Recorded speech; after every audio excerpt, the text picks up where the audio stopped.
खुदावंद यीशु मसीह के बाबरकत नाम में मेरी तरफ से तमाम सामीन नाज़रीन को बहुत बहुत सलाम। नाज़रीन, बहुत बहुत शुक्रिया कि आप मुसलसल होशाना टीवी देख रहे हैं और बरकत पा रहे हैं। तो प्रोग्राम कैंपेन फॉर क्राइस्ट के साथ मैं हूं आपका होस्ट पास्टर पतर सदीक। आज हम बात करेंगे खुदा और दौलत। तो नाज़रीन, ये भी बताता चलूं कि होशाना टीवी की ये ज़बरदस्त काविश है कि आपकी इनफरादी और आपकी ख़ानदानी और कलीसियाई ज़िंदगी तरक्की करे, तो आपके वसीले से और भी लोग बरकत पाएँ। तो इसलिए हमेशा आपके लिए नित नए मज़ामीन जो हैं वो लाए जाते हैं ताकि आप हर तरह से तरक्की करते रहें। तो आज हम बात करेंगे खुदा और दौलत, लेकिन इससे पहले कि हम इस ताल्लुक़ से कुछ भी जानें, मैं ये मुनासिब समझता हूँ कि यहाँ पर अपने मेहमानों का तारफ़ आपसे कराता चलूँ। तो आज के हमारे पहले मेहमान हैं जनाब पास्टर मुश्ताक साहब, जिनका ताल्लुक़ जेलम से है और ये मूसा चर्च में खिदमत सर अंजाम दे रहे हैं। पादी साहब, मैं आपको प्रोग्राम में खुशामदीद कहता हूँ। तो इसी तरह आज के हमारे अगले मेहमान हैं जनाब पास्टर गुलजार मसीह, जिनका ताल्लुक़ लिविंग ब्रांच चर्च सफदराबाद से है और ये भी खुदा के कलाम की रोशनी में सिखाएंगे कि खुदा और दौलत किस तरह से हम दोनों को मैनेज कर सकते हैं और किस तरह हम रूहानी ज़िंदगी बसर कर सकते हैं। पादी साहब, मैं आपको प्रोग्राम में खुशामदीद कहता हूँ। जी, हमारे अगले मेहमान जनाब पास्टर इजा यूसुफ साहब हैं, जिनका ताल्लुक़ प्रेस्बिटेरियन चर्च ज़मान पार्क शिवपुरा से है और इन्होंने मैं ज्वाइन किया ताकि हमारे नाज़रीन को सिखाएं कि खुदा और दौलत हम किस तरीके से एक ही वक्त में दोनों के साथ जो है वो डील कर सकते हैं। सो पादी साहब, मैं आपको प्रोग्राम में खुशामदीद कहता हूँ। जी, इस तरह हमारे अगले मेहमान हैं जनाब पास्टर बूटा मसीह, जिनका ताल्लुक़ मिशन क्राइस्ट चर्च जेलम से है और ये भी कलाम खुदा की रोशनी से में सिखाएंगे। पादी साहब, मैं आपको प्रोग्राम में खुशामदीद कहता हूँ। तो नाज़रीन, ये था हमारे नाज़रीन का तारुफ जो आज हमें इंतहाई हसास और इंतहाई ज़रूरी बात के ताल्लुक़ से सिखाने जा रहे हैं, खुदा और दौलत। तो इस पे तफसील के साथ बात की जाएगी, लेकिन पहले हम पढ़ेंगे खुदा के कलाम में से एक हवाला, मत्ती की इंजील उसका 6वां बाब उसकी 24वीं आयत मुकद्दस हम तलावत करेंगे और मैं गुजारिश करूँगा जनाब पास्टर इजा यूसुफ साहब से कि वो तलावत में हमारी रहनुमाई करें। आइए हम खुदावंद के मुकद्दस कलाम की तलावत सुने। मुकद्दस मत्ती रसूल की मार्फत लिखी गई इंजील पाक उसका 6वां बाब और उसकी 24वीं आयत मुबारका की तलावत हम सब सुनेंगे। नए अहदनामे में मुकद्दस मत्ती रसूल का इंजीली बयान उसका 6वां बाब और उसकी 24वीं आयत में यूं मरकूम है, कोई आदमी दो मालकों की खिदमत नहीं कर सकता, क्योंकि या तो एक से अदावत रखेगा और दूसरे से मोहब्बत, या एक से मिला रहेगा और दूसरे को नाचीज जानेगा। तुम खुदा और दौलत दोनों की खिदमत नहीं कर सकते। खुदावंद के मुकद्दस कलाम की तलावत हम सब की ज़िंदगी के लिए बरकत का बायस हो। आमीन। आइए अपने सरों को झुकाएं, अपनी आंखें बंद करें ताकि हम दुआ मांगें। मैं गुजारिश करूंगा जनाब पास्टर गुलजार मसीह से कि दुआ में हमारी रहनुमाई करें। नहायत ही मेहरबान बुजुर्ग आसमानी बाप, तेरे प्यारे बेटे अपने मुनज्जी खुदावंद यस्सू के नाम में तेरे हुजूर अपने सरों को झुकाते हैं, शुक्रगुजारी करते हैं प्यारे बाप होशाना टेलीविज़न की सारी टीम के लिए, जिनकी बड़ी काविश से कोशिश से तेरे खादम इकट्ठे हुए ताकि तेरा कलाम जो लोगों को ज़िंदगी देता है तेरे लोगों तक पहुँचा सकें।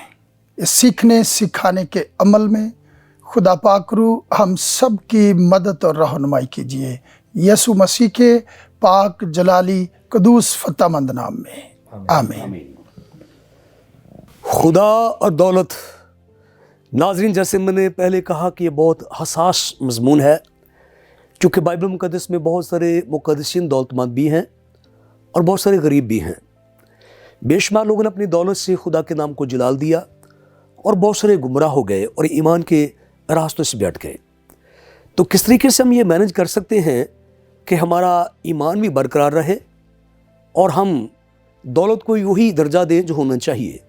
तो आज हमें खुदा के ख़ुदाम सिखाएंगे और मैं सबसे पहले गुजारिश करूंगा जनाब पास्टर मुश्ताक साहिब से कि कलाम मुक़द्दस की रोशनी में हमारे नाज़रीन को ये सिखाएं कि किस तरह यसु मसीह की इस बात के मुताबिक हम खुदा और दौलत दोनों को एक वक्त में किस तरीके से हम मैनेज कर सकते हैं?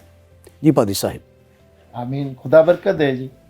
शुक्रिया जी पार साहब, तुसां ਇਹ ਮੌਕਾ ਦਿੱਤਾ ਹੈ ਹੋਸ਼ਿਆਨਾ ਟੀਵੀ 'ਚ ਖੁਸ਼ਾਮਦੀ ਕੀਤੀ ਹੈ ਔਰ ਇਸ ਪੂਰੀ ਟੀਮ ਦਾ ਔਰ ਇਸ ਅਦਾਰੇ ਦਾ ਅਸੀਂ ਸ਼ੁਕਰੀਆ ਅਦਾ ਕਰਨੇ ਆ ਕਿ ਇਹਨਾਂ ਮੌਕਾ ਦਿੱਤਾ ਹੈ ਤਾਂ ਕਿ ਅਸੀਂ ਕਲਾਮ ਦੀ ਖਿਦਮਤ ਕਰ ਸਕੀਏ, ਤਾਂ ਕਿ ਪੂਰੀ ਕਾਇਨਾਤ ਸੁਣੇ ਔਰ ਇਸ ਤੋਂ ਬਰਕਤ ਹਾਸਲ ਕਰੇ। Praise God. आमीन। लिखा है पाक कलाम च, कोई आदमी दो मालकों की खिदमत नहीं कर सकता, कोई आदमी दो मालकों की खिदमत नहीं कर सकता, या तो एक से मिला रहेगा और दूसरे को नाचीज जानेगा। जी बिल्कुल बिल्कुल। असीसो असा इसी वास्ते ही खुदावंद दे पाक कलाम च यूं मरकूम है कि पहले ओदी बादशाही, जी जी ओदी रास्तबाजी की तलाश करो, ये सब चीज़ सानू अनाम च मिलने। जी बिल्कुल। और मेरा ये तजर्बा है, मैं एक अपनी मसले के ज़ाती राय भी थोड़ी बयान करना चाहना। जी करो, बिल्कुल बिल्कुल। चर्च में कलीन दी मैनू ज़रूरत पै गई, मैं पर सब उस कलीन वास्ते बाजार चला गया, जी जी जी उन्होंने परचेज करने वास्ते, उन्होंने लैन वास्ते। जिसले गल हुई तो मैं क्या भी मेरे को 1 लाख रुपया, मैं 1 लाख की कलीन लाँगा। ठीक है। मैनू दुकानदार ये कहन लगा, भाई साहब मेरी कालीन की कीमत है 1.5 लाख। मैं क्या ना दवो, मैं बादशाह दे घर च लैके जानी है, उत्थे वास्ते कहंदा फिर कालीन लो क्वालिटी की पसंद करो। मैं क्या जिन्हें सब कुछ दिता है, आसमान जमीन पूरी कायनात दा मालिक है, मैं उहदे घर कोई कमज़ोर चीज़ नहीं लैके जाना चाहता। मैं बाबरकत खूबसूरत लैके जावांगा। जे तेरा दिल है तो लाख रुपए दी दे, नहीं तो ना दवो। कहंदा जान भी नहीं तेन देना, कलीन भी दे के भेजनी है, तो इस तरह नहीं जान देना। मैं क्या मैं देना लाख है। मैनू दुकानदार कहन लगा भी मेरा चोरी का समान नहीं। मैं क्या मैं चोरी का नहीं खड़ना, मैं पैसे दे खड़ने ने, लाख रुपए का वारे का तो ठीक है। टाइम काफ़ी गुजर गया, मैनू कहन लगा जी दवो लाख रुपया। मैं उस नाल गल की, मैं क्या रब को लैके देने ने। कहंदा किस तरह की गल करना। मैं क्या मैं रब को लैके देने ने, चल मेरे नाल, मेरे रब को, मेरे खुदा को, तेनू लाख रुपया देगा। हुण जिहड़ा लाख रुपया सी बाइबल मुकद्दस च मैनू इनाम मिलिया सी, मैं उसके अंदर रखिया सी। और मैं जदों बाइबल खोल के मैं क्या वेख लै मेरे रब को लाख रुपया मौजूद है, चुक लै। दुकानदार दूर जा खड़ा, कहंदा मेरी ये जुरत नहीं, मेरे च पावर नहीं, मेरे च इख्तियार नहीं कि मैं तेरे रब कोलों, तेरे खुदा कोलों लाख रुपया फड़ा, आप मैनू फड़ के दे। पर साहब जिस वक्त मैं उसनू लाख रुपया फड़ा दिता, मैनू सलूट किया, कहन लगा पर साहब मैनू 2 हफ्ते का टाइम देना। मैं कहा कोई गल नहीं, 2 हफ्ते का टाइम लो।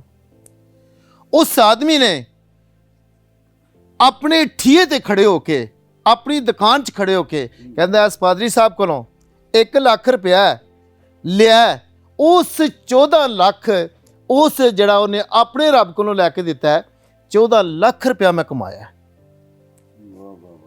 14 लाख कमाया।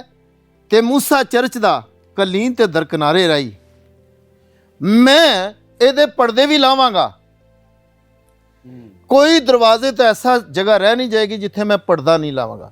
और पर साहब तुहाडी मर्जी दी कपड़ा होएगा, तुहाडी मर्जी दी कलीन आई है। असीसो ये मैनू ब्लैसिंग किस तरह मिली, ये बरकत किस तरह मिली, मैं पहले उहदी बादशाह नूं ढूंढिया, प्रेज़ गॉड, प्रेज़ गॉड। पहले उहदे मुकद्दस मकाम कलाम नाल दिल लगाया, ते फिर मैनू ये बरकत मिली किदे वसीले, खुदावंद यीशु मसीह दे वसीले। और उहदे नाल ही जिस तरह दानियल ने क्या आए दानियल जदों दा दिल लगा के दुआ करनी शुरू की, ते तेरी दुआ आसमान ते सुनी गई है, तेरे वास्ते खुदा ने हुक्म सादर कर दिता है। इसे वास्ते मैं कमज़ोर जरूर सा, पर खुदा ने मेरी कमज़ोरी च मैनू सरफराज किया।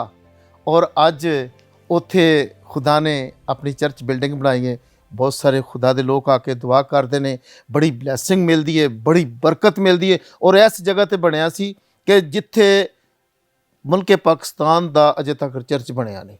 Praise God, praise God. ਪਹਿਲਾ ਚਰਚ ਮੂਸਾ ਚਰਚ ਕਾਲਾ ਗੁਜਰਾਂ ਇੱਕ ਦਈ ਇਲਾਕਾ ਹੈ ਉਸ ਦੇ ਅੰਦਰ ਬਣਿਆ।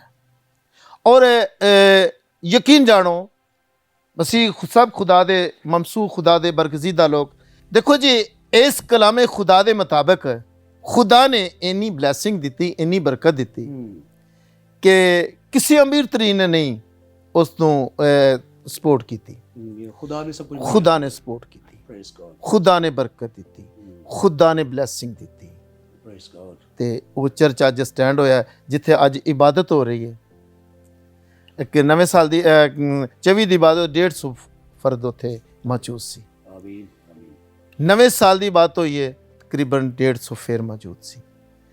ਖੁਦਾਵੰਦ ਨੇ ਉਸ ਕੀ ਨਾਂ ਲਈਦਾ ਇੱਕ ਦਈ ਇਲਾਕੇ 'ਚ ਖੁਦਾ ਨੇ ਬੜੀ ਬਰਕਤ ਦਿੱਤੀ ਹੈ। ਔਰ ਅਸੀਂ ਉਹਦੇ ਨਾਂ ਨੂੰ ਜਲਾਲ ਦਿੰਦੇ ਹਾਂ, ਪਰ ਅਸੀਂ ਪਹਿਲੇ ਉਹਦੀ ਬਾਦਸ਼ਾਹੀ ਤੇ ਰਾਸਤਬਾਜ਼ੀ ਦੀ ਤਲਾਸ਼ ਕੀਤੀ ਤੇ तमाम चीज़ां अनाम च खुदा ने रसीब दी। जी शुक्रिया बादशाह साहब। खुदावन आपको और भी अपने जलाल के लिए इस्तेमाल करे और आप खुदावन की कुदरत के मौज़ा देखते रहें।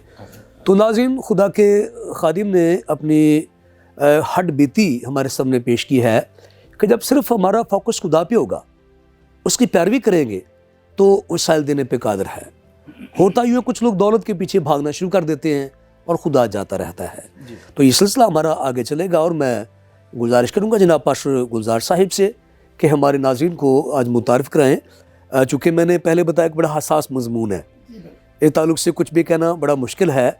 चूँकि मैंने पहले भी बताया कि बाइबल मुक़द्दस में बहुत सारे उमरा हैं, अमीर हैं जिन्होंने अपनी दौलत से खुदा की खिदमत की है, और कुछ दौलत के साथ गुमराह हो गए। सो खुदा के खादम सिखाएंगे। मैं उनसे दरख्वास्त करूँगा कि इस ताल्लुक़ से बात करें। जी पादी साहब। थैंक यू सर जी। मज़मून वाक़या ही बहुत हसास है, इस पर बात करना ज़रा किसी की दिल आज़ारी भी हो सकती है। जी बिल्कुल बिल्कुल बिल्कुल बिल्कुल। और फिर सर बाइबल मुक़द्दस में आपको अंबिया भी अमीर तरीन नज़र आते हैं, जी बादशाह भी हैं। जैसे आप दाऊद बादशाह की बात कर लें तो क्या उसके पास दौलत कम थी? फिर सुलेमान बादशाह की आप बात करें तो अमीर तरीन बादशाह, जी जी। और मेरा ख्याल है कि इसके बर्तन भी इसके पास सोने के थे। जी जी जी। और फिर बाप अब्राहम एक बादशाह की तरह जिंदगी उसने बसर की है। और ये वो लोग हैं जिन्होंने खुदा से मोहब्बत की है, जी जी। दौलत से मोहब्बत नहीं की। नहीं की। यानी आपके ख्याल में दौलत तो थी, दौलत तो थी, पर उन्होंने अव्वल दर्जा खुदा को दिया। अव्वल दर्जा खुदा को दिया है। खुदा को दिया है। जी। और अगर हम बाप अब्राहम के ताल्लुक से बात करें तो उस पता चलता है कलाम मुकद्दस में से कि उसने ज़मीन पर घर नहीं बनाया, खैमों में ज़िंदगी बसर की। वो आसमानी शहर की तरफ उसकी नज़रें लगी हुई थी। जी बिल्कुल बिल्कुल। ये इस मजमून पर बात करना इतना आसान नहीं है, क्योंकि ये मैं समझता हूँ कि दौलत का बेसिकल होना गुनाह नहीं है, दौलत का इस्तेमाल जो है वो गलत है। और या फिर जो खुदा पर भरोसा नहीं करते लोग अपनी दौलत पर भरोसा कर लेते हैं, तो ये बात गलत है। और कलाम मुकद्दस में से मैं एक रेफरेंस सर जी पढ़ना चाहता हूँ। जनाब मसीह ने मुकद्दस लूका की मार्फत लिखी गई इंजील 16वें बाब की 9वीं आयत में, और मैं तुमसे कहता हूँ कि नाराज़गी की दौलत से दोस्त पैदा करो, ताकि जब वो जाती रहे तो ये तुमको हमेशा के मस्कनों में जगह दे। हमें चाहिए कि दौलत जो खुदा हमें देता है उसको खुदा के जलाल के लिए इस्तेमाल करें। और फिर कलाम मुकद्दस में लिखा हुआ है कि जो दौलत खुदा देता है उसके साथ गम नहीं होता सर जी। जी बिल्कुल। उसके साथ गम नहीं देता, गम नहीं मिलाता। और फिर इस बात में भी कोई शक नहीं, बाइबल मुकद्दस में ऐसे रेफरेंस ऐसे लोग मौजूद हैं जिन्होंने दौलत को प्यार किया, खुदा को प्यार नहीं किया, और वो हमेशा की ज़िंदगी नहीं पा सके। अमीर शख्स, दौलतमंद शख्स था, और लिखा है कि गरीब लाजर नसूर से भरा हुआ उसके दरवाजे पर डाला गया था। अब मैं समझता हूँ कि इसका दौलतमंद होना गुनाह नहीं था, अक्चल गुनाह ये था कि इसके पास दौलत थी, वसाइल थे, इसे चाहिए था कि ये गरीब लाजर की मरहम पट्टी कराता, उस दौलत को इस्तेमाल करता, और ये भी आसमान की बाशी में दाखिल हो सकता था। और फिर सर जी मुकद्दस मत्ती की अंजील 19वें बाब के अंदर एक नौजवान शख्स, अमीर शख्स, दौलतमंद शख्स है, जो यीशु के पास आया और उसने यीशु से पूछा कि मैं कौन सा काम करूं जिससे मैं हमेशा की जिंदगी पाऊं। तो यीशु ने उसके साथ हुक्मों की बात की, नेकी की बाबत बात की, माँ बाप की इज्जत के बारे में बात की। तो उसने कहा मैंने ये लड़कपन से सारा कुछ किया है। और फिर खुदावंद यीशु मसीह असल पॉइंट पर आ गए और यीशु ने कहा जा अपनी दौलत, अपना सारा कुछ बेचकर गरीबों में बांट दे और मेरे पीछे आ जा, तुझे आसमान पर खजाना मिलेगा। और मेरे ख्याल में सर जी ये दूसरा शख्स था। इस नौजवान के लिए बड़ी इज्जत की बात थी, ऑनर की बात थी कि जिसे जनाबे मसीह ने खुद कहा था कि सारा कुछ बेचकर मेरे पीछे आ जा, तुझे आसमान पर खजाना मिलेगा। इससे पहले खुदावंद यीशु मसीह ने मत्ती रसूल को मसूल की चुंगी पर बैठे हुए को कहा था कि तू मेरे पीछे आ जा, तो वो आ गया। लेकिन ये शख्स लिखा है कि ये परेशान होकर वापस चला गया, मायूस होकर चला गया, क्योंकि बड़ा दौलतमंद था। तो फिर वहां पर भी यीशु ने यह कहा था कि ऊंट का सुई के नाके में से गुजर जाना आसान है, पर दौलतमंद खुदा की बादशाही में दाखिल नहीं हो सकता। तो ये हवाला सर जी जो मजमून आपने लिया, ये परफेक्ट है, ये दुरुस्त है। हम खुदा और दौलत दोनों की खिदमत नहीं कर सकते। अगर हम दौलत को मालिक बना लेंगे तो फिर अब या तो दौलत को ही खुश करेंगे तो या फिर खुदावंद को खुश करेंगे। इसलिए हमें खुदावंद को ही अपना मालिक बनाने की ज़रूरत है। और जब खुदावंद को मालिक बना लेंगे तो मैं ईमान रखता हूँ, जैसा मैंने पहले कहा, कि खुदा हमें दौलत देता है। खुदा ये नहीं चाहता कि हम गरीब हों, पसपा हों, या हमें खाने पीने को अच्छा मैसर ना हो। खुदा हमें खाने के लिए अच्छा देता है, अच्छा पहनने के लिए देता है। खुदा हमारी फिक्र करता है, हमें अच्छे वसाइल देता है, अच्छे घर रहने के लिए देता है। खुदा अपने लोगों से प्यार करता, वो नहीं चाहता कि ये गरीब हो या इस तरह की पिस पिस कर जिंदगी बसर करें। और फिर पुराने अहदनामा में अगर हम बुजुर्ग अयूब की जिंदगी पर गौर करें तो अमीर शख्स था, जी अमीर शख्स, दौलतमंद शख्स था, लेकिन वो अपनी उस दौलत का सही इस्तेमाल करता था। बात तो ये है कि वो उस दौलत का सही इस्तेमाल करता था। उसने दौलत को अपना मालिक नहीं बनने दिया, उसने खुदा को अपना मालिक समझा, अपना आका बादशाह समझा। और लिखा है कि वो हर 8वें दिन अपने बच्चों के शुमार के मुताबिक सौखतनी कुर्बानियां खुदा के हुजूर देता था। उसने दौलत को अजीज नहीं रखा, उसने खुदा को अपनी जिंदगी, अपना दिल, अपना सब कुछ खुदा को दे रखा था। और इसी तरह सर जी फिर हम ज़कई की ज़िंदगी पर गौर करते हैं। ये भी दौलतमंद शख्स था। हम सारे खादम इसकी ज़िंदगी से वाकिफ़ है। जो उसने अपनी दौलत खुदा के उसने अपनी दौलत, अपनी तजोरियाँ यीशु के सामने खोल दी और नजात पा गया। यीशु को उसने अपना मालिक बना लिया। शुक्रिया पादी साहब, खुदा आपको बहुत सारी बरकत दे और आप इसी तरह खुदा के जलाल के लिए इस्तेमाल होते रहें। तो नाज़रीन, खुदा के खादिम ने बड़ी तफसील के साथ हमें खुदा और दौलत के दरमियान जो है वो हद फासिल बताई है। जब दौलत का वाजिब इस्तेमाल हो तो वो खुदा का जलाल उससे ज़ाहिर होता है और हम बरकत पाते हैं। पर जब हम खुदा को छोड़कर दौलत के पीछे भागना शुरू कर देते हैं तो बुत परस्त बन जाते हैं। तो ये सिलसिला जारी रहेगा। यहाँ मुझे लेनी एक ब्रेक, मिलते हैं ब्रेक के बाद।